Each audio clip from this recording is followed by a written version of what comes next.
Hello dear students, welcome back to my channel physics SPC. Electromagnetic induction का एक question. A part of a circuit is shown when current in circuit is 3 ampere. Rate of increase, इस पे ध्यान दें, of current is 2 ampere per second. The potential difference between points P and Q at this instant is. वो diagram ये बना हुआ है। थोड़ा सा पहले की पॉइंट्स की कंसेप्ट पे ध्यान रखें।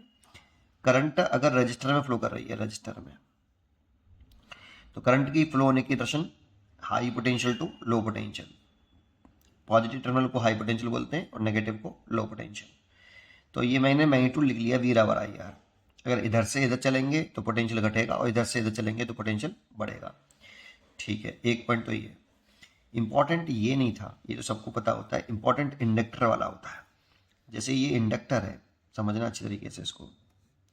साइन कन्वेंशन हमेशा के लिए खत्म हो जाएगा, आपका समझ में आ जाएगा आपको। अगर ये करंट बढ़ रहा है ऐसे, तो करंट अगर किसी इंडक्टर में इंक्रीज हो रहा होता है तो उसमें फ्लक्स में चेंज आता है। और जब फ्लक्स में चेंज आता है कॉइल में, तो उसमें एक इंड्यूस्ड ईएमएफ डेवलप होता है और इंड्यूस्ड ईएमएफ उस कॉज का अपोज करता है जिसकी वजह से वो सेल्फ प्रोड्यूस हुआ है। तो करंट के बढ़ने की वजह से फ्लक्स में चेंज आया, तो वो करंट के बढ़ने का अवरोध करेगा। इसमें इंड्यूस्ड ईएमएफ इस तरह से डेवलप होगा कि वो करंट के ही बढ़ने का अपोज करेगा। और तो करंट के बढ़ने का अपोज करने के लिए इंड्यूस्ड ईएमएफ ऐसे डेवलप होगा। बेटा बढ़ रहा है तो करंट ऐसे, देखो ये करंट ऐसे फ्लो कर रहा था, तो इसके जस्ट अपोजिट डायरेक्शन में करंट फ्लो कराएगा वो ऐसे। तो ये प्लस आएगा और ये माइनस आएगा, ये प्लस टर्मिनल और ये माइनस। इसका मैग्नीट्यूड होता है L D I over D T, potential difference induce, इसका इंड्यूज ईएमएफ का, सेल का। लेकिन ये हाई पोटेंशियल होगा और ये लो पोटेंशियल। तो इधर से इधर चलने पर पोटेंशियल देखो माइनस आ गया तो घट रहा है, और इधर से इधर चलेंगे तो पोटेंशियल बढ़ रहा है। ठीक है, तीसरा एक पॉइंट और सुन लो छोटा सा, फिर आगे बढ़ते हैं। अगर यही करंट घट रहा होता ऐसे, तो देखो करंट अगर घट रहा है तो फिर फ्लक्स में चेंज आएगा। तो इंड्यूस ईएमएफ इस तरह से डेवलप होगा कि वो करंट के घटने का अपोज करेगा, या फ्लक्स के घटने का विरोध करेगा। तो करंट के घटने का विरोध करने के लिए वो करंट को बढ़ाना चाहेगा। तो करंट को बढ़ाने के लिए अपना ईएमएफ ऐसे लगाएगा। बेटा सॉरी, गलत बना दिया, ऐसे लगाएगा, ऐसे। ये प्लस और ये माइनस, वो करंट के फ्लो होने की दर्शन में ही फ्लो कर देगा अपनी करंट। इंड्यूस ईएमएफ, ये इंड्यूस ईएमएफ है बेटा। वो करंट के घटने का अपोज कर रहेगा तो इसकी हेल्प करना चाहेगा। तो ऐसे ही डेवलप होगा। दैट मीन्स ये नेगेटिव और ये पॉजिटिव। बस ये 3 पॉइंट ध्यान रखिए, खेल खत्म।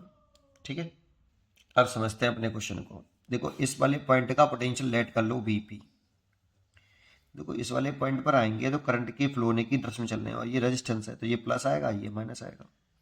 करंट हमेशा high potential to low potential flow करता है रजिस्टर में। तो ये इस वाले पॉइंट का पोटेंशियल घट रहा है, हाई से लो, तो पोटेंशियल घट गया, तो इस पॉइंट का पोटेंशियल इस वाले पॉइंट से पोटेंशियल से कम होगा। कितना कम हो जाएगा? तो आई इंटू आर। तो ये रेजिस्टेंस आर है, तो कितना लिख लें, इस वाले पॉइंट का पोटेंशियल हो जाएगा BP minus current I into R लिखें तो 3 इंटू 2, दैट मीन 6। ये इस पॉइंट का पोटेंशियल आ गया। इस पॉइंट का देखें तो बैटरी से देखते हैं बेटा। इसमें इसमें करंट की डायरेक्शन से मत देखना है, ये नेगेटिव टर्मिनल है, ये पॉजिटिव टर्मिनल है, सीधा सीधा। तो लो पोटेंशियल से high potential, that means potential बढ़ गया है। तो इस पॉइंट का पोटेंशियल इससे 3 वोल्ट ज़्यादा होगा। तो इस पॉइंट का पोटेंशियल अगर लिखें हम तो वीपी माइनस 6 प्लस 3। इस वाले पॉइंट का लिखें तो देखो करंट रजिस्टर है, तो करंट हमेशा high potential to low potential, that means ये प्लस टू माइनस। तो पोटेंशियल घट गया है, देखो हाई से लो आ गया तो पोटेंशियल घट रहा है। तो इस पॉइंट का पोटेंशियल इससे कम होगा, तो कम होगा, इसीलिए इस पॉइंट का पोटेंशियल लिखें तो कितना, वीपी माइनस 6 प्लस के 3, और कम करना है तो माइनस कितना करंट आई इंटू आर। तो आई कितना है 3 और आर कितना है 1, तो 3 आ जाएगा। अब यहाँ आ गए तो इसमें इंपॉर्टेंट है, इंडक्टर में इंक्रीज हो रही करंट, लिख रहा है rate of increasing the current. तो अगर इंक्रीज हो रही है तो करंट ऐसे फ्लो कर रही है और ये बढ़ रही है, तो वो बढ़ने का अपोज करेगा इंड्यूस्ड ईएमएफ। तो बढ़ने का विरोध करने के लिए ऐसे बैटरी लगाएगा, ये प्लस ये माइनस। अब करंट की डायरेक्शन मत चलना, इसमें अपोज करता है ये करंट के फ्लो होने का। तो ये प्लस आएगा और ये माइनस आएगा, इसीलिए इस पॉइंट का पोटेंशियल इससे घट जाएगा।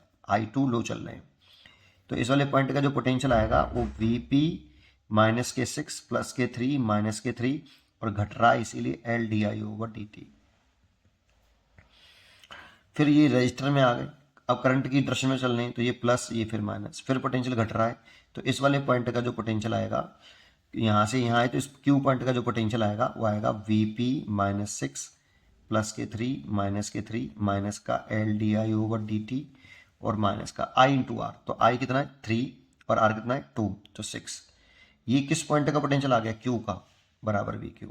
आप चाहो तो पूरा एक साथ लिख सकते थे ऐसे, Vp इस पॉइंट का पोटेंशियल को ऐसे ना लिख के तोड़ के ना लिख के ऐसे लिख सकते थे, Vp यहाँ से यहाँ है तो पोटेंशियल घटा माइनस के 6, यहाँ से फिर यहाँ है तो फिर पोटेंशियल बढ़ा तो प्लस के 3, फिर प्लस से माइनस आ रहे हैं तो माइनस आ रहा है तो माइनस कितना 3 इंटू 1, ये वाला 3 करंट इंटू आर तो 3, तो फिर यहाँ से यहाँ आई तो फिर +2 माइनस आ रहा है तो फिर पोटेंशियल घट रहा है LdI/dt, फिर यहाँ से यहाँ आए तो करंट फिर घट रहा है, पोटेंशियल घट रहा है तो माइनस का 3 into R, I into R, तो आई कितना है 3 और 2 6। अब इस वाले पॉइंट पर पहुंचेगा तो ये इस पॉइंट का पोटेंशियल हो गया सीधा। ऐसे किरचॉफ लॉ बोल सकते हो आपसे, ठीक है। अब सॉल्व कर लो, 3 से तो 3 कैंसिल हो गया, Vp माइनस के, देखो माइनस के 6 और माइनस के 6 माइनस के 12 हो गया, माइनस L की वैल्यू 0.8 दे रखी है और DI/dt हमें दे रखा है यहाँ पर rate of current, increasing current DI/dt दे रखा है, ये 2 एम्पियर पर सेकंड दे रखा है बेटा। ये यहाँ इसकी वैल्यू रखिए 2 इक्वल टू VQ, तो ये Vp माइनस ये 1.6 और 13.6 इक्वल टू VQ, इसको उधर ले आओ तो पोटेंशियल डिफरेंस पूछ रहा था 13.6 वोल्ट। और एक बात और समझ में आई कि Vp माइनस VQ पॉजिटिव आ रहा है, इसका मतलब P पॉइंट का पोटेंशियल ज़्यादा है Q पॉइंट के पोटेंशियल से, ठीक है। ये पूछा नहीं, लेकिन हमसे निकालना चाहे तो वो निकाल सकते थे। 13.6 वोल्ट। पढ़ते रहिए और खुश रहिए।